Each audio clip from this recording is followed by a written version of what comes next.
Okay, so sa continuation niya guys, nabigyan lang siya ng 21 days para asikasuhin to. Otherwise, kakansilin yung kanyang lisensya. Headlight, buddy! Headlight! Yep, wow! And left. Right. Horn.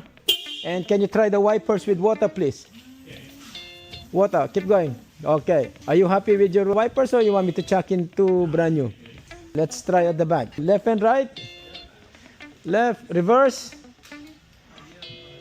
Reverse. Okay. Now, I've got a proposition for you, handsome man. You have a beautiful headlight. However, your reverse light is not LED and your number plate.